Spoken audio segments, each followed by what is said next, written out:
नमो सिद्धाणं नमो आयरीयाणं नमो वज्रायाणं नमो लोये सव्यसाहूनं एष सुरासुरमणुषिन् वन्दितं धोदघायिकं ममलं प्रणमामि वर्धमानं तित्थं धम्मस्य कर्तारम् जो जान दियर्हन्तं धव्वत् गुणत्पज्जयते हिं सो जान दियप्पाणं मोहो खलु जादितस्य लयम्। तो अमृतचंद्राचार्य की टीका भी हमने पढ़ ली थी कल। ठीक है, पहले भेदों से समझा द्रव्य गुण पर्याय से। अनंत भगवान को जो जानता है वो वास्तव में आत्मा को जानता है, और सबका आत्मा, उनके आत्मा जैसे ही आत्मा तो सभी समान है। ठीक है, तो अपने आत्मा को भी जानता है और उसका मोह नाश को प्राप्त होता है। अब अपने आत्मा को जो जानना है वो स्वसंवेदन पूर्वक जानना है, स्वानुभव से जानना है। तो उसके लिए क्या करना पड़ेगा कि द्रव्य गुण पर्याय के भेद से वस्तु को समझकर उसका निर्णय करके उन गुण पर्यायों को भी द्रव्य में गौण करके, अंतर्लीन करके, गर्भित करके एक सामान्य द्रव्य का ही अवलंबन मुख्य रहेगा, तो भेद और विकल्प नहीं उपजेंगे, आनंदानुभूति होगी। तो ये इस गाथा का भाव था।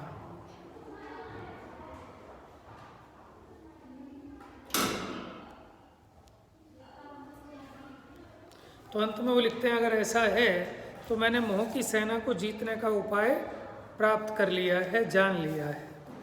अब देखिए, आप लोगों के पास एक पुस्तक है, मोहक्षय का रामबाण उपाय।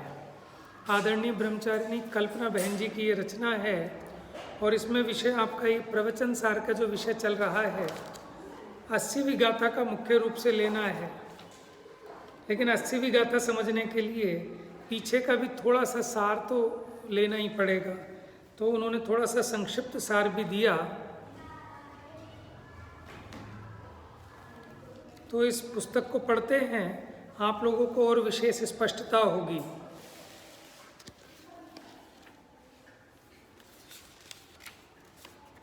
निकाल लीजिए इसका भूमिका। द्वितीय श्रुति स्कंद के प्रतिष्ठापक, वीतरागी, तत्वज्ञान की अक्षुण्ण परंपरा के पोषक, निर्वाहक, सर्वविश्रुत आचार्य कुंद देव। क्या मतलब हुआ इसका कि द्वितीय श्रुति स्कंद के प्रतिष्ठापक, प्रथम श्रुति स्कंद के प्रतिष्ठापक कौन थे? धरसेनाचार्य और उनके शिष्य पुष्पदंत और भूतवली मुनिराज। जो द्वितीय श्रुति स्कंद है उस परंपरा के जो प्रतिष्ठापक थे वो कुंद आचार्य देव को कहा जाता है। इसीलिए मंगलम भगवान वीरो मंगलम गौतमो गणी के बाद कुंद आचार्य को विशेष याद किया जाता है। और वैसे आपको बताऊं कि धरसेनाचार्य ने जो षटखंडागम ग्रंथ की रचना करवाई, उसी के साथ साथ गुणधर आचार्य ने कषाय पाहुड़ की भी रचना की। ठीक है, कषाय पाहुड़ की भी, लेकिन इसकी जो उद्घाटन पहले हो गया षटखंडागम का। यद्यपि ऐसा भी कहते हैं कि वो उससे पहले हो गया था पूरा, लेकिन फिर भी देवों ने आकर इसका पहले उद्घाटन कर दिया, इसलिए वो षटखंडागम उस प्रथम श्रुति स्कंद के नाम से फेमस हो गया। ठीक है, अब द्वितीय श्रुति स्कंद, इसको कुंद आचार्य के समय सार आदि को इसलिए कह रहे हैं कि वहाँ कर्म सिद्धांत की मुख्यता से बात थी, आगम की मुख्यता से बात थी, और यहाँ जो कुंद आचार्य ने जो रचनाएं की पंच परमागमों की, यह अध्यात्म की मुख्यता से वर्णन है।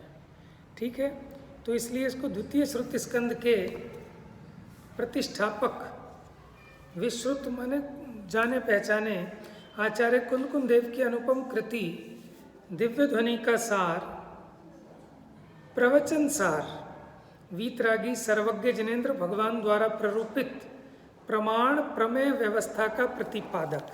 प्रमाण प्रमेय माने क्या? ज्ञान ज्ञेय। ठीक है, प्रमाण प्रमेय का मतलब ज्ञान।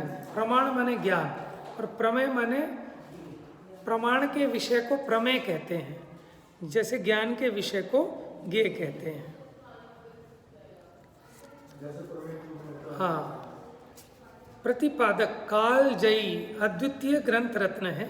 सहज स्वाभाविक स्वपर के विभाग में अवस्थित माने स्वपर के भेद विज्ञान को बताने वाला, विश्व स्वरूप को विस्तार पूर्वक ज्ञान तत्व और ज्ञेय तत्व के रूप में प्ररूपित करने वाले इस ग्रंथराज ने अपनी इस विशेषता के कारण देश विदेश स्थित विश्वविद्यालयीन पाठ्यक्रमों में स्थान प्राप्त कर लिया है। देखो, ये प्रवचन सार ग्रंथ की ये महत्वपूर्ण विशेषता है कि विदेशों में भी यूनिवर्सिटी में प्रवचन सार कोर्स में रखा जाता है, जैन दर्शन के पाठ्यक्रम में। समझ में? क्यों? कि इसमें पूरी विश्व व्यवस्था का निरूपण कर दिया, उसको दो भागों में बांटकर।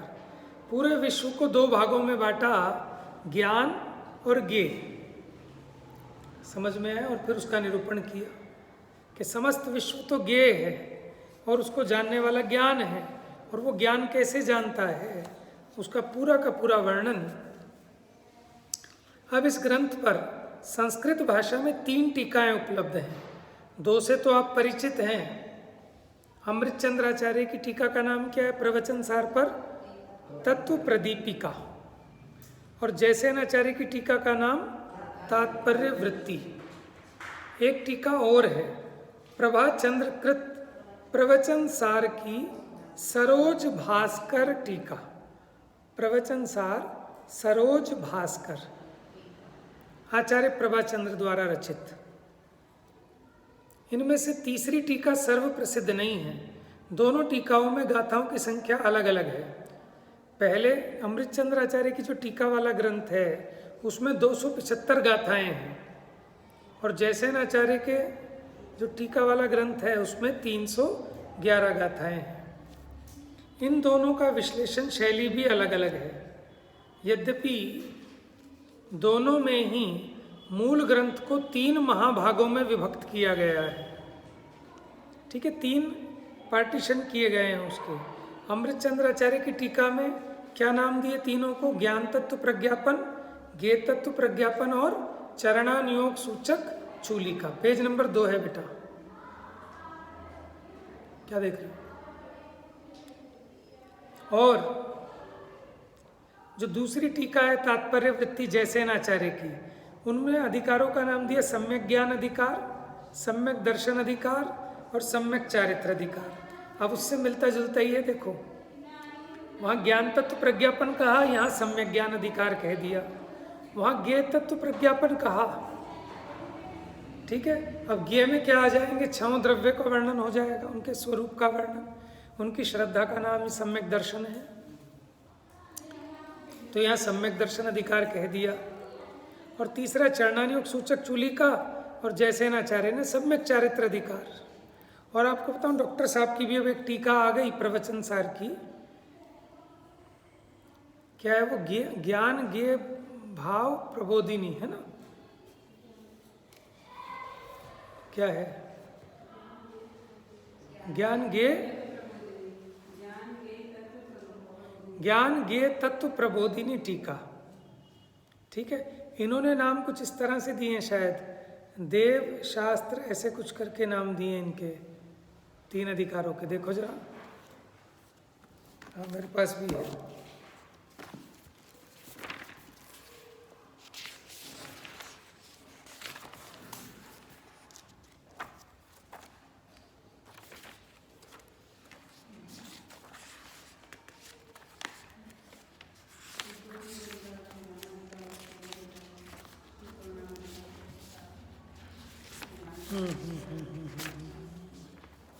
चलो देख के बताएंगे इसमें फिर।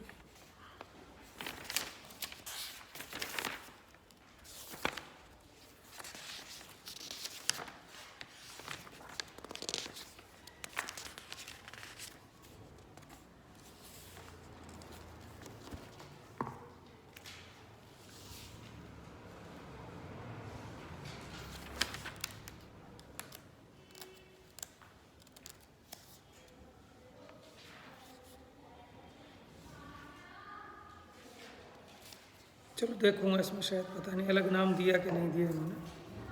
चलिए आगे आइए, वो तो मूल में ही है। दोनों ही टीकाओं में इन तीनों को अनेकानेक अंतराधिकारों और अवान्तर अधिकारों में भी विभक्त किया। अब उसके अंदर और अधिकार हैं, फिर उसमें और अधिकार बनाए।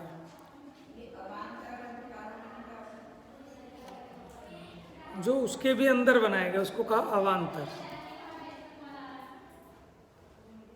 तो यहाँ जो विश्लेषण कर रहे हैं वो अमृतचंद्र आचार्य की तत्व प्रदीपिका टीका की विशेषता से कर रहे हैं।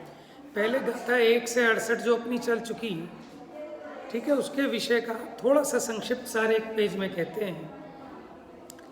तो पहली 4 गाथाओं में बड़ा मंगलाचरण किया, 5 परमेष्ठियों को सामूहिक और अलग अलग वंदना नमस्कार किया। फिर उसका औचित्य सिद्ध करते हुए वो कहते हैं, मोक्ष लक्ष्मी के स्वयंवर मंडप के समान जिन दीक्षा के क्षण में मंगलाचार द्वारा, इन शब्दों द्वारा आचार्य देव मानो ये कहना चाह रहे हैं कि जैसे लोक में विवाह के प्रसंग पर अपने सगे संबंधियों को सामूहिक और पृथक पृथक निमंत्रित कर ससम्मान विवाह मंडप में बुलाया जाता है, उसी प्रकार यह जिन दीक्षा मुनि दीक्षा का क्षण मोक्ष लक्ष्मी के साथ विवाह के लिए स्वयंवर मंडप है। माने मुनि दीक्षा लेना माने मोक्ष लक्ष्मी के साथ विवाह का स्वयंवर मंडप। तो जैसे वहाँ मंत्रों का उच्चारण होता है, मंगल गीत गाए जाते हैं, तो यहाँ पर भी सबको सामूहिक रूप से और अलग अलग, ठीक है, मंगलाचार द्वारा निमंत्रण दिया। वीतरागियों के सगे संबंधी वीतरागी ही होते हैं। मेरे सगे संबंधी पंच परमेष्ठी ही हैं, अतः मैंने इस मुनि दीक्षा मोक्ष लक्ष्मी के साथ विवाह के पावन प्रसंग पर उन्हें वंदन नमस्कार द्वारा सामूहिक तथा पृथक पृथक ससम्मान निमंत्रित किया है। फिर 5वीं गाथा में उनके दर्शन ज्ञान प्रधान आश्रम को प्राप्त कर निर्वाण की प्राप्ति कराने वाले साम्य को प्राप्त होता हूँ। याद है आपको? दर्शन ज्ञान प्रधान आश्रम को प्राप्त करके, आश्रम का मतलब उस स्थान को, चारित्र को, लेकिन कैसा चारित्र कि जिसमें सम्यक दर्शन और सम्यक ज्ञान की प्रधानता है। सम्यक दर्शन सम्यक ज्ञान से रहित जो आश्रम है वो वास्तव में आश्रम नहीं है।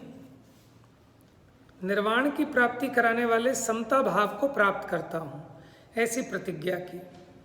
फिर दर्शन ज्ञान प्रधान चारित्र से देवेंद्र, असुरेंद्र, नरेंद्रों के वैभव के साथ निर्वाण की प्राप्ति होती है। याद आ रहा है आपको कुछ कुछ?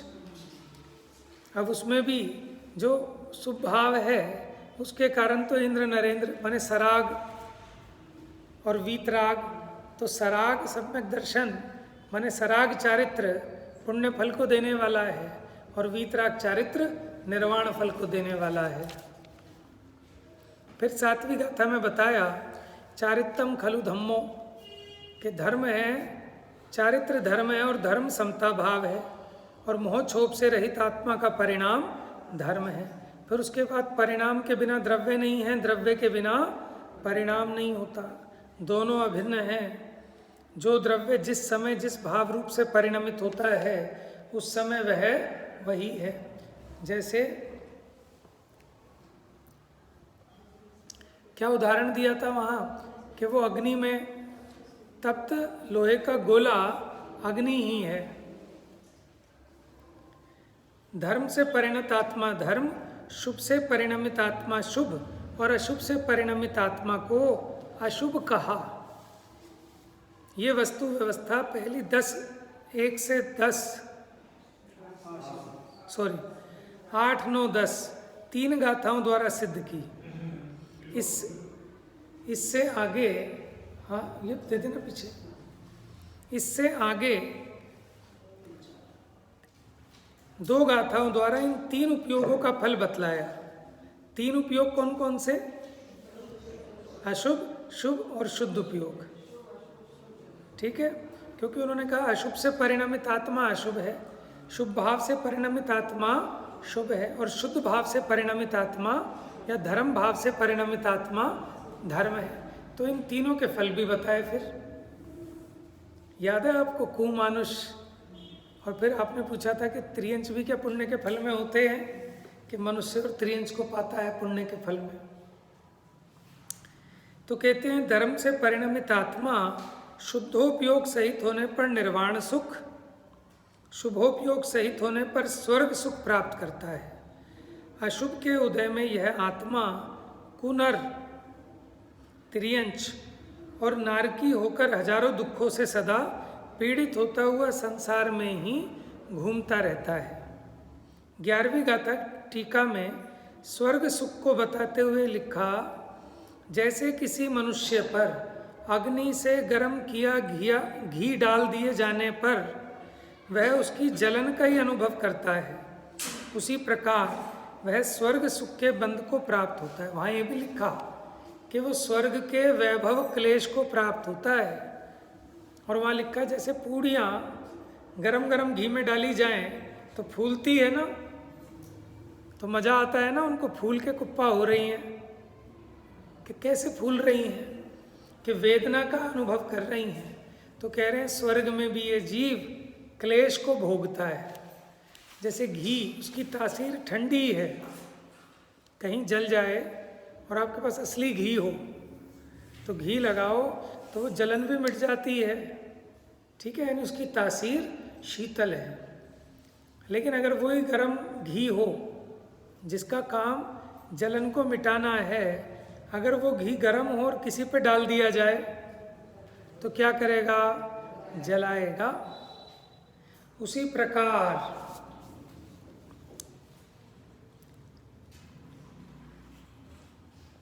स्वर्ग सुख वो भी ऐसा ही क्लेश है। नाम सुख है, सिर्फ नाम, भाव दुख है। इसके बाद शुद्धोपयोग का फल,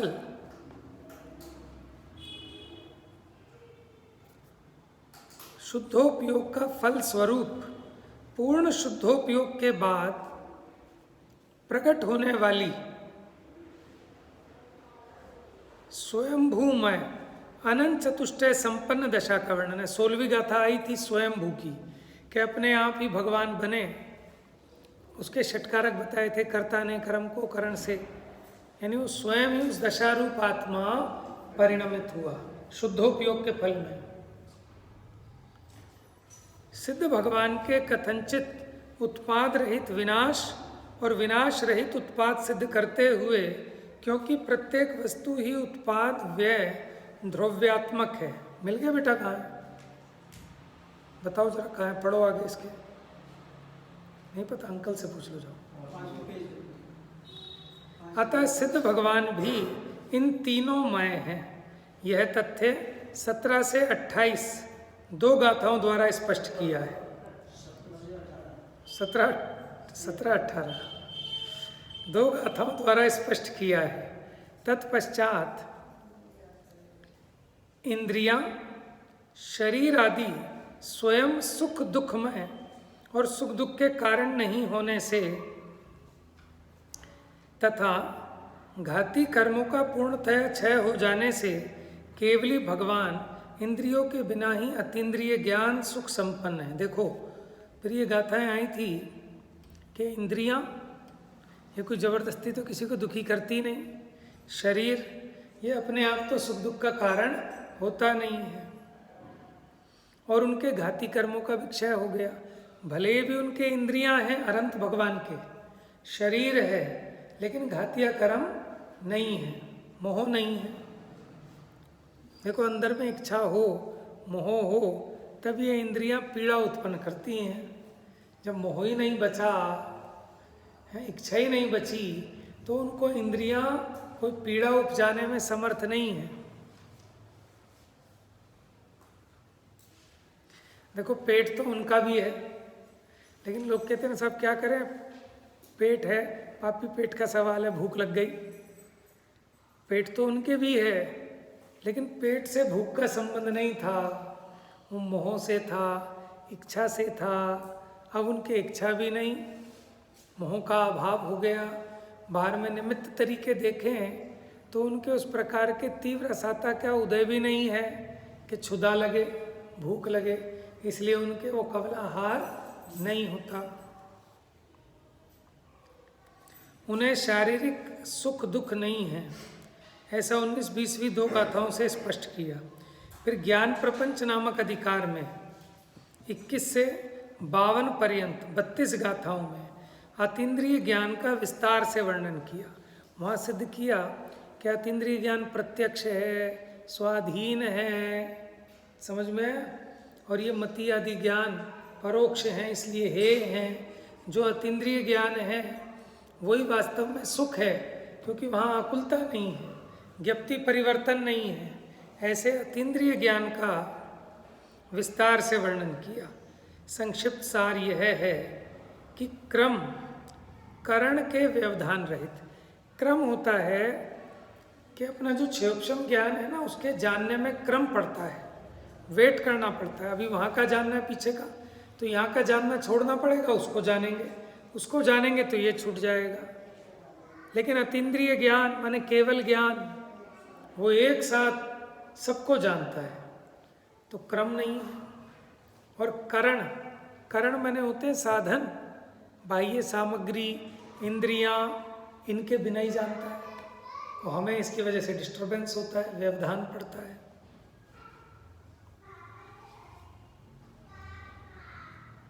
आपको याद आ रहा है, पढ़ा है कि नहीं पढ़ा है पीछे?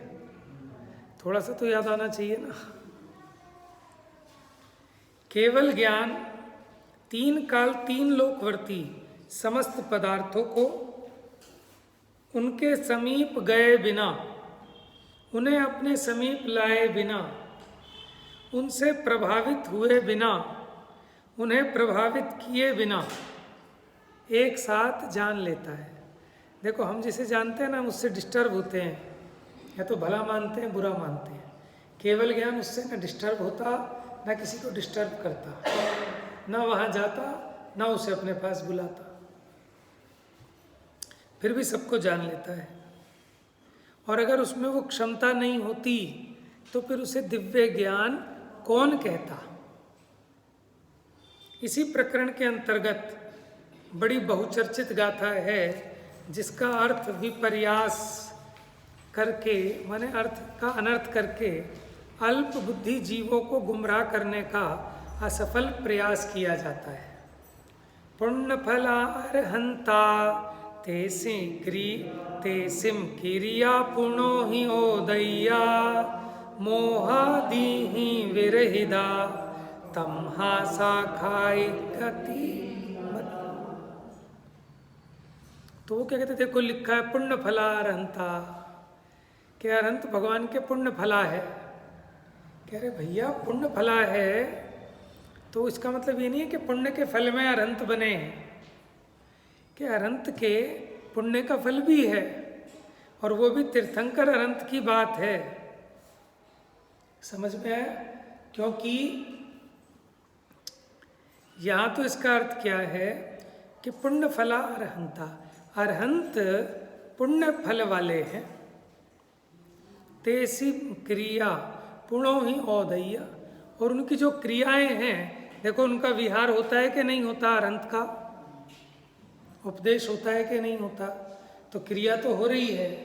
ये क्रिया औदैहिक है क्योंकि कर्म के उदय से हो रही है। लेकिन मोह आदि ही विरहिदा, के मोह आदि से रहित है वो क्रिया। तम हासा खाई गति मदा, इसलिए वो छाई की मानी गई हैं। छाई की क्या होती हैं कि कर्म क्षय के निमित्त से जो होती हैं वो छाई की होती हैं, कर्म के उदय के निमित्त से जो होती हैं वो औदैहिक होती हैं। लेकिन औदैहिक क्रियाओं में क्या करता है कि जब जीव वो अपने राग द्वेष परिणाम से जुड़ता है और नवीन आश्रव बंद करता है। लेकिन अनंत भगवान के मोह रहित वो क्रियाएं होती हैं, इसलिए वो कर्म बंध का कारण नहीं होती, अपितु कर्म क्षय का ही कारण मानी गई है। इसलिए उन क्रियाओं को छाई की मानी गई है।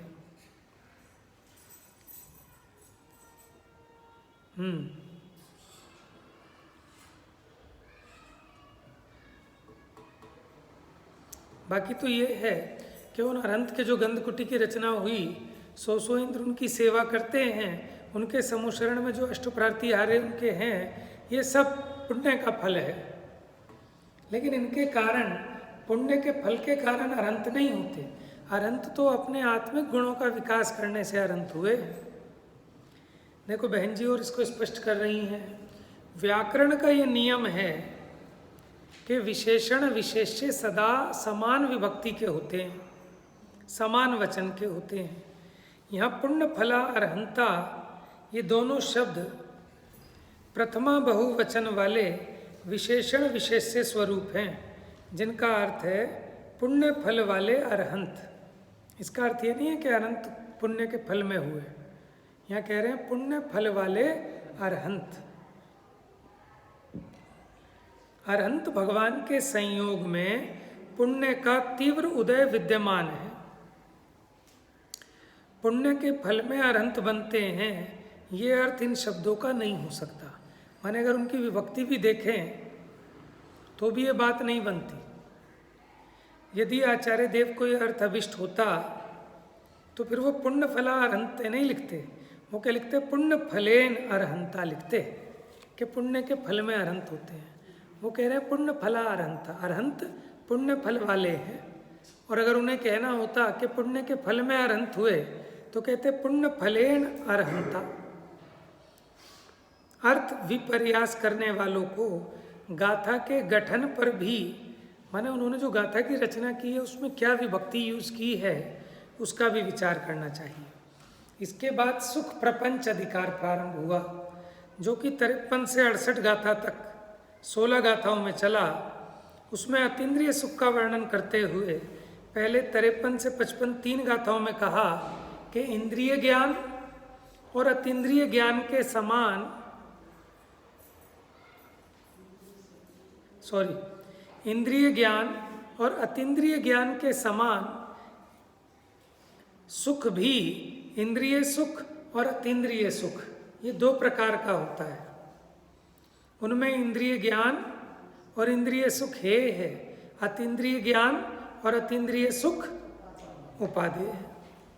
फिर खो गया आपका, ढूंढो जल्दी, पेज नंबर 7 है, उंगली रखो कहाँ पे। तदुपरांत इंद्रिय ज्ञान वालों को अतीन्द्रिय सुख की असंभवता बताते हुए कि जो इंद्रिय ज्ञान वाले हैं इनको अतीन्द्रिय सुख नहीं है। अतीन्द्रिय ज्ञानी ही पारमार्थिक सुखी हैं, क्योंकि उनका ज्ञान पदार्थों के अंत पर्यंत पहुंच गया है, मिल गया। दृष्टि लोकालोक में विस्तृत है, सभी अनिष्ट नष्ट हो गए हैं तथा समस्त इष्ट उन्हें उपलब्ध हो गए हैं। यह सिद्ध कर आगे ये भी कहा कि जो ये स्वीकार नहीं करता वो अभव्य है। ऐसी घोषणा जब हमने कहा था कि अभी स्वीकार नहीं करता तो अभी मोक्ष नहीं जाता, कभी स्वीकार नहीं करता तो कभी मोक्ष नहीं जाता, और जब वो स्वीकार कर लेगा तब मोक्ष चला जाएगा। फिर 63 से 68 6 गाथाओं में तर्क सहित विस्तार पूर्वक ये स्पष्ट करते हुए कि इंद्रिय ज्ञान वालों के पारमार्थिक सुख संभव नहीं है, सुख प्रपंच अधिकार पूरा हुआ। देखो सिर्फ 2 पेज में 68 गाथाओं का संक्षिप्तीकरण कर दिया। ये भी एक कला है, और बच्चों के एग्जाम में आती है कि 1 पेज का आर्टिकल देंगे और आपको उसको क्या करना है, सिर्फ 5 लाइनों में उसको संक्षिप्तीकरण करना है, उसको प्रिसाइज करना है। ठीक है, वो बड़ा कठिन काम है। छोटी चीज़ को बड़ा करना तो आसान है, आप समझ रहे हो कि एक गाथा पे 8 दिन प्रवचन खींच लें, वो आसान काम है। लेकिन जो 8 दिन में कही जाने योग्य बात हो उसको आप 1 दिन में कहो, इसके लिए बड़ी कला चाहिए।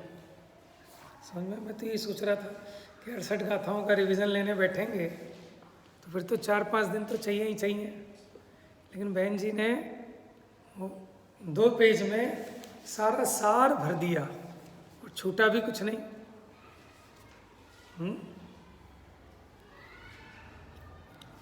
चलिए अब जो 80वीं गाथा की पृष्ठभूमि तैयार हुई, उसका विषय प्रारंभ हुआ गाथा 69 से।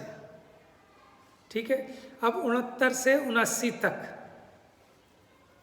ऐसी 11 गाथाएं हैं, उनका विश्लेषण देखो। 69वीं गाथा में वहां से शुभ परिणाम अधिकार प्रारंभ करते हुए आचार्य अमृतचंद्र लिखते हैं, बेटा आज नहीं करेंगे, टेंशन मत लो, चलेंगे विचार दिन।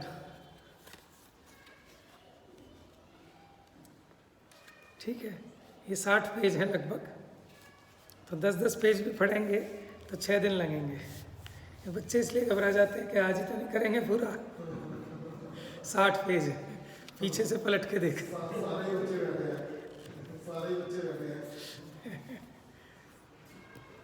क्यों भाई, इसीलिए देख रहे हो पीछे से? किस लिए? कितना बड़ा? हाँ ठीक है, एक जिज्ञासा भी होती है कि देख के जरा क्या लिखा है आगे। चलिए, तो 69वीं गाथा में शुभ परिणाम अधिकार प्रारंभ हुआ। अब वहाँ इंद्रिय सुख के स्वरूप का विचार कर, और वहाँ जब विचार किया ना तो भाव वासना की बात आई, और ये चीज़ें बहुत चली हैं हमारी। 69 से 79 तक में बहुत टाइम लगाया है हमने, बीच में अपने विधान भी हो गए, 2-3 शिविर भी लग गए, अष्टानिका भी आ गई, 10 लक्षण भी आ गए, है ना। तो इसलिए बार बार रिवीजन भी बहुत हुई है उसकी, गाथा 69 से। और मेरा प्रिय विषय भी है गाथा 69 से।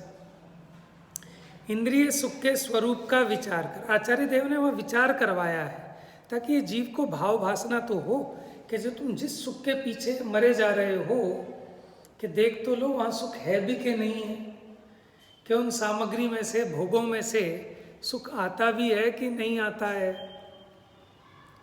फिर अब इंद्रिय सुख के साधन का स्वरूप कहते हैं। इंद्रिय सुख का साधन क्या था? शुभ भाव। ठीक है, तो वहाँ का देव गुरु यति अर्चना और दान उपवास आदि में है, ये जीव का जो उपयोग सुख परिणाम रूप होता है,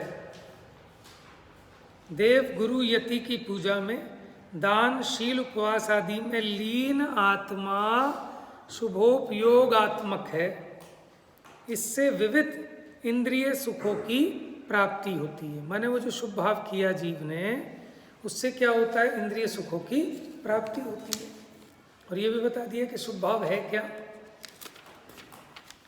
फिर 71वीं गाथा की उत्थानिका में लिखते हैं कि अब इस इंद्रिय सुख को उठाकर दुखत्व में पटकते हैं। जिसे आप इंद्रिय सुख कह रहे हो, अब इसे उठाकर दुख में डालते हैं। अब ये सिद्ध करते हैं कि जिसे आप इंद्रिय सुख मान रहे हो वो सुख नहीं है, दुख है। फिर लिखते हैं कि इंद्रिय सुखों में सबसे प्रधान है देव। किसको सबसे ज्यादा इंद्रिय सुख है? 4 गतियों में से क्या हुआ? जोर से बोलो। देव। वे भी पंचेंद्रियात्मक शरीर रूपी पिशाच की पीड़ा से। कौन है पिशाच? बताओ भाई, पिशाच कौन है बताओ?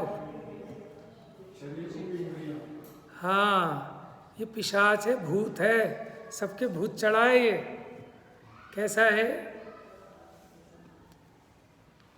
पंचेंद्रियात्मक शरीर रूपी पिशाच की पीड़ा से परवश हो, भृगु प्रपात के समान। क्या होता है भृगु प्रपात?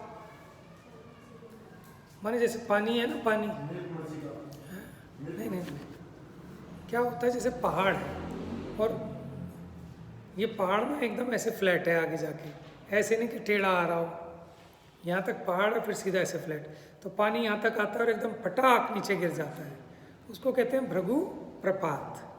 तो चोटी तक पहुँचा, वहाँ से फटाक एकदम नीचे गिर गया। ऐसे ही क्या करते हैं कि विषय भोगों में गिरते हैं। हाँ, फॉल कहते हैं जिसको, वाटरफॉल है ना। कौन?